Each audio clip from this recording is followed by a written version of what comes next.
It is the season of gift giving, and both Chelsea and Newcastle were definitely in the spirit of things. Fortunately, it was Chelsea that came away with 2-1 win in the Carabao Cup. Let's get into it. And blue is the colour. Essien! Drogba! Lampard! That could be the championship!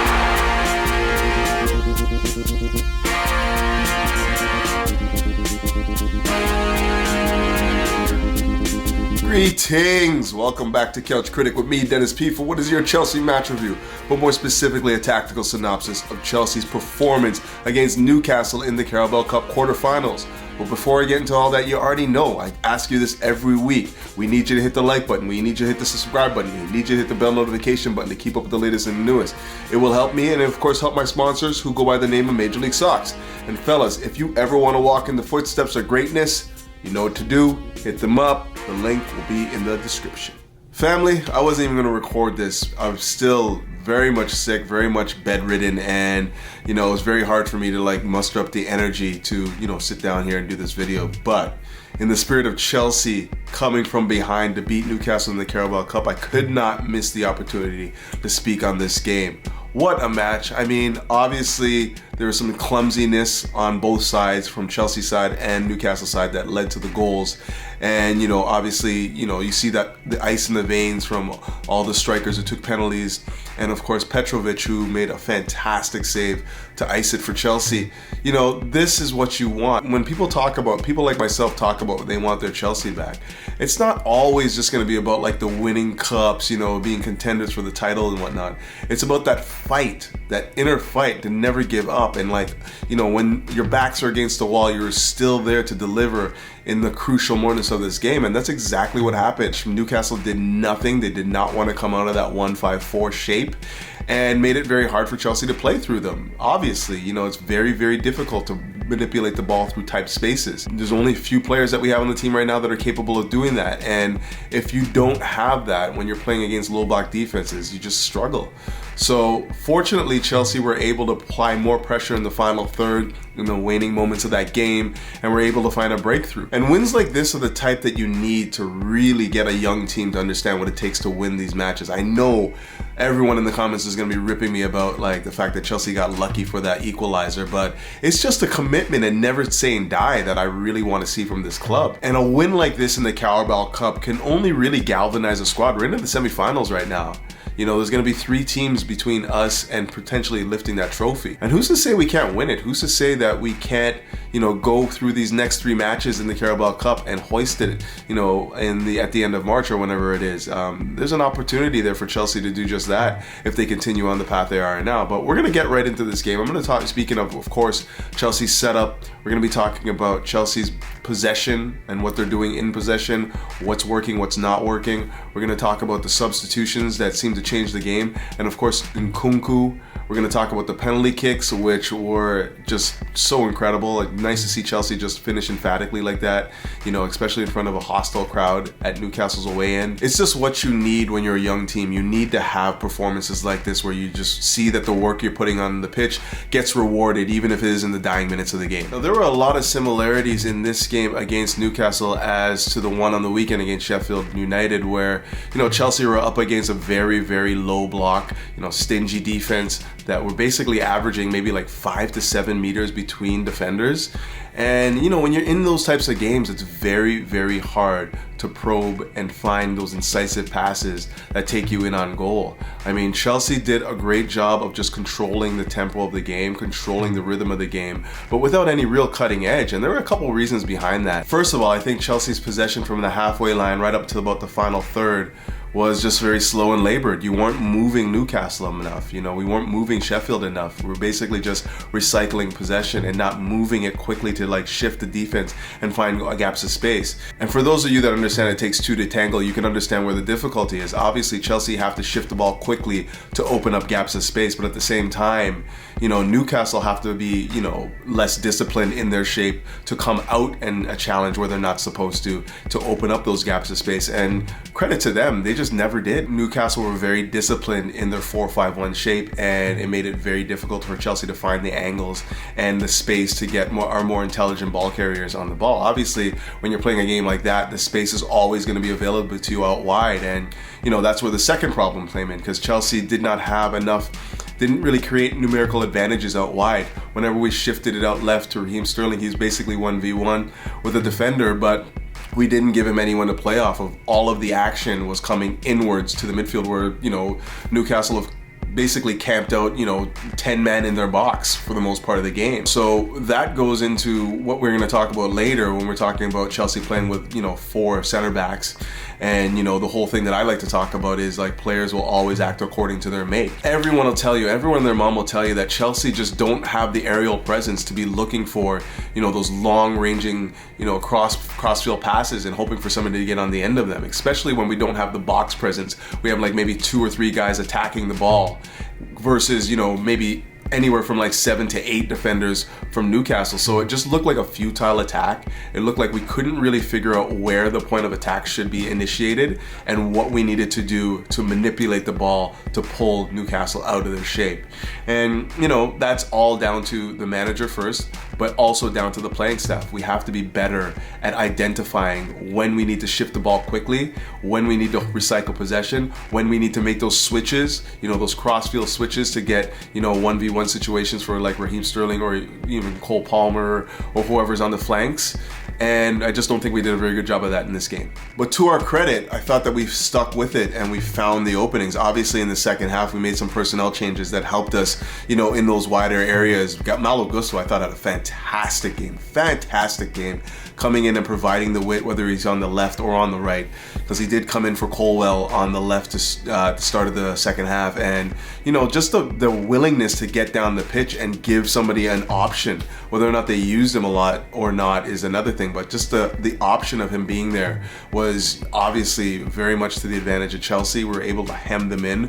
We weren't caught out of position a lot, and I think that was part of the problem. I think that, Pochettino in the first half was worried about if we started pushing, our defenders forward, they'd get caught out of position and not have the pace to, turn and get back into position and probably get caught out in transition. So, we played a little bit more pragmatically, which I know nobody wants to see at Chelsea right now, but that was what we ended up doing.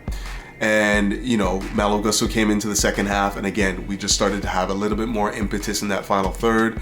And then later on in the game, we had Maatsen come into the game, and again, we had more players to offer to that final third that gave Newcastle more things to think about.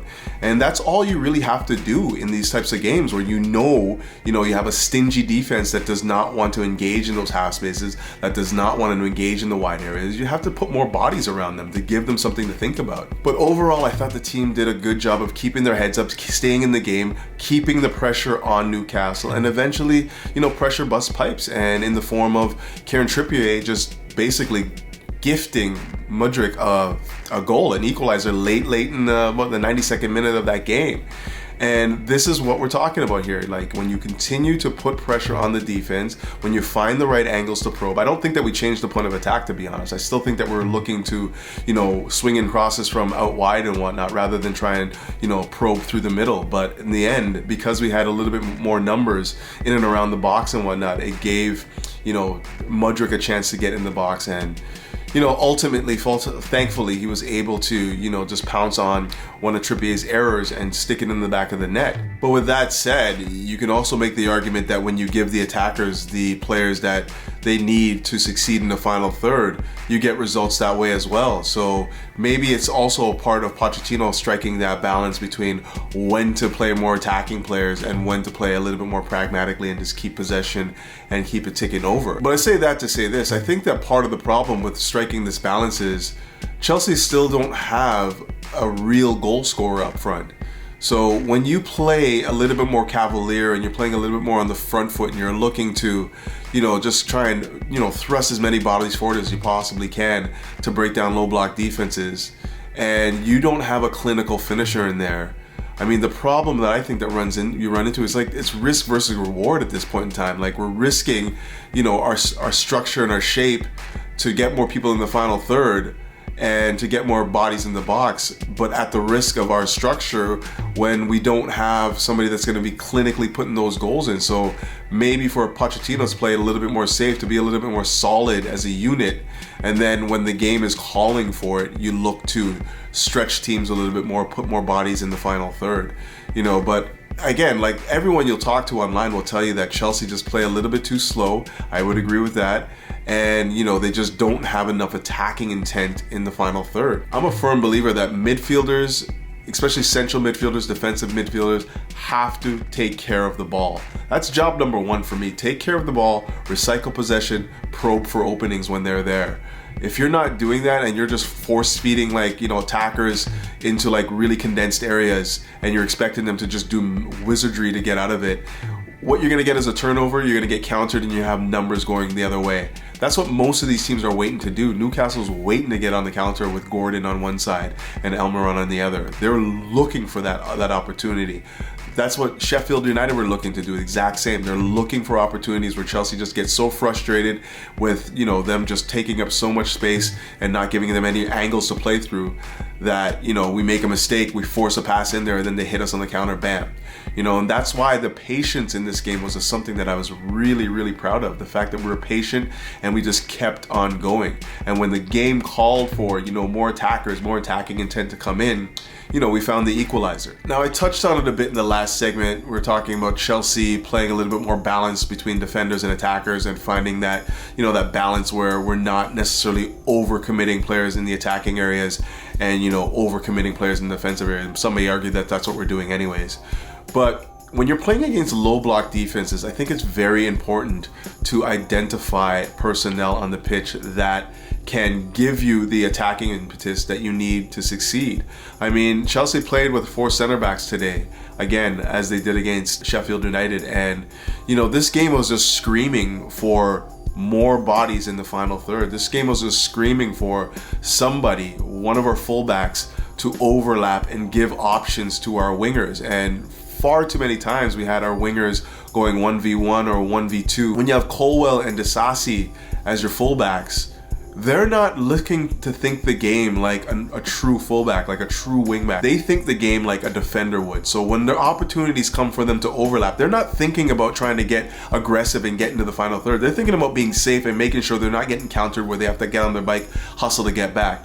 Players will always rely on their instincts and rely on their their temperament on the pitch. There's no, I'm on the pitch and I'm thinking, I gotta be thinking like a fullback.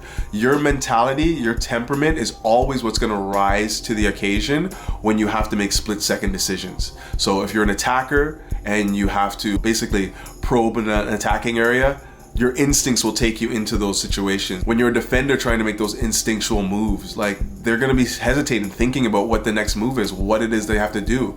That's not really second nature for them. So this is why so many people online are so hard on Pochettino's playing style, because for large chunks of the season, we've been playing with 4 center backs or 3 center backs and a fullback or whatever, countless other variations of that. And it just hasn't really played out that way in the last few matches. I mean, Chelsea have really played with a flat back 4-2-3-1, or a variation that with a 4 single pivot, 2 8s, and then 3 attackers. However you want to categorize it, it's just not enough attacking intent, because when teams are condensed and they're compact and they're trying to keep it, real tight, 5 to 7 meters between each defender, and you're trying to work it down the flanks, and then you have no thrust in the middle to overload their box. The outcome is this. You're spamming in crosses. You're looking for a mistake here and there to capitalize, or every now and then you get a genius move from one of our attackers to get 1v1. Nkunku was a welcome presence on the pitch, just so calm on the ball. I mean, I know he turned it over 1 or 2 times and whatnot, but every time he got on the ball, you felt like something could happen, and if not for a wayward pass, he probably would have had his first goal as a Chelsea player. And when Raheem Sterling went through on goal with him and just mistimed the pass, played it in behind him and whatnot. So these are opportunities that I think that going forward will be more plentiful when we have better attackers on the pitch, and Nkunku being one of them for me. Now for this next segment, I just want to focus on a few individual players on the pitch for Chelsea today, and I'm going to start with Conor Gallagher, a guy that is definitely dividing the opinion of Chelsea supporters. and, you know, seems to be, you know, either playing a blinder or playing a really, really poor game. There's no in between for this guy, really. But for the most part, I would say that what he contributes to this team has been very much, you know, indispensable in a lot of ways. Like, he's so energetic on the pitch. I know that everyone's going to beat him with that stick, saying, yeah, he just provides energy. But when you're looking for balance on the pitch and you're looking for guys to, you know, put that effort in to, like, win tackles, win interceptions, be in positions where, you know, we can get on the transition and break through the lines and whatnot, I think Conor Gallagher has proven to be very, very effective there. At times he's been a little bit rash on the tackle. At times he's been a little bit like the blood's just rushing to his head. But that's the passion I want to see on the pitch, to be honest with you. You can call it what you want, passion merchant. A lot of people seem to be throwing around. I don't care. I want to see guys fight for the badge, fight for the shirt. And it seems like every time I see Conor Gallagher on the pitch, despite having his warts and whatnot, he seems to be putting in a shift for Chelsea. I mean, all these are very, very useful pieces to a team that's looking for balance.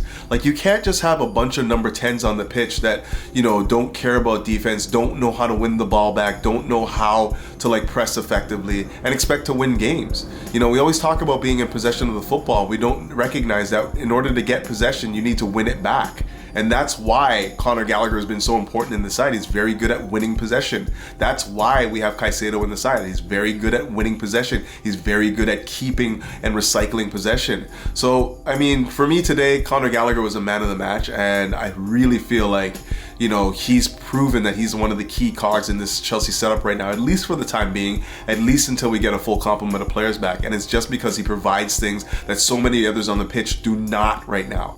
The much maligned Mykhailo Mudryk is starting to emerge as somebody that's falling in that bag as proper Chelsea for me. I mean, I know he has a lot to learn. He's a football novice in a lot of ways, but his raw ability, his pace, you know, just his fight and whatnot, he doesn't really give up, which I like to see in players, of course, as I mentioned with Conor Gallagher. And, you know, he's always on the front foot. He's always looking to probe and attack. And, you know, when he starts getting a little bit more of a football acumen into his game and starts understanding what the manager's asking of him, I think he's going to be a deadly player. I can't think that a talent like that will not excel. He just has to get it between his ears yet. But again, what a great moment for him to come on late in the game, get that equalizer. I mean, I was thinking right up until when he scored, the whole time I was just thinking to myself, this was probably a bad substitution. Raheem Sterling was definitely probing. He was definitely getting into dangerous areas, and it would have been nice to see him with Nkunku a little bit longer to see if they can find any sort of symmetry, chemistry on the pitch. But we went with Mudryk, and, you know, fits and starts. I don't think that he played very well in the build-up phases, and, you know, we never really used him on the switches that I was talking about. He was isolated on that left flank and had acres of space to get in behind, but we never really moved that ball quickly enough, you know, from side to side to get him 1v1 with a defender. But again, Johnny on the spot, more pressure in the box, more guys in the box, and Mudryk capitalizes on an error from Trippier and then scores, you know, the fantastic equalizer, just buries it into the corner. Well taken strike.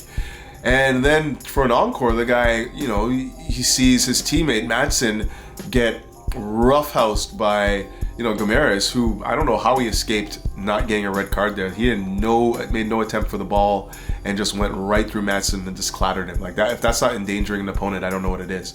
But yeah, he then sees that incident and goes right into his face. And, you know, you don't see that a lot at Chelsea. You just don't. You don't see players take the initiative and, like, stick up for their teammates. So it's great to see him do that.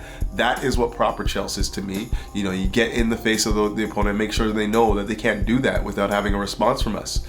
So hats off to him. And then, of course, banging that penalty kick, which, again, Chelsea on the penalty kicks today were just clinical. Like, the worst one for me was the guy that's been the most clinical for us was Cole Palmer. He just kind of like slid it into the, you know, the right side of the net there, but it looked like it could have been saved. It didn't have a lot of pace on it and whatnot, but the positioning was right. But everything else was just bang, bang, Nkunku, bang, you know, Mudryk, bang, you know, Gallagher, bang. It didn't matter who was taking it. We're just seeing them like hit the back of the net with some real authority, and that's what you want to see when you're taking penalties, like real confidence and the ability to really, really just like put your foot through the ball. But I think I'm gonna wrap it up there. Long one today because I guess I've been AWOL for a minute now. I hadn't done the Manchester United one, or maybe I did, I don't remember.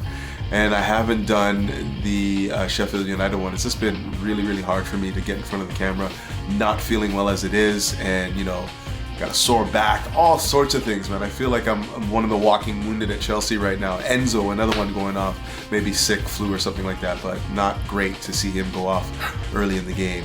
But yeah, you know, we get back at it, and I'm glad that Chelsea were able to find the results, you know, beat a very, very tough Newcastle team, very, very tough to break down, and a team that was very, very stubborn in their shape. They just never came out. It was very hard to probe them when they weren't coming out. But we found a way, and, you know, we were able to advance to the semifinals of this cup competition, and who knows who we draw. It could be anyone from Portsmouth, I think Middlesbrough's still alive. I'm not sure who it is, but whoever it is, I just want to see the same effort, fight, and commitment that we saw today. But until then, keep the blue flag flying high and up to Chelsea. Peace.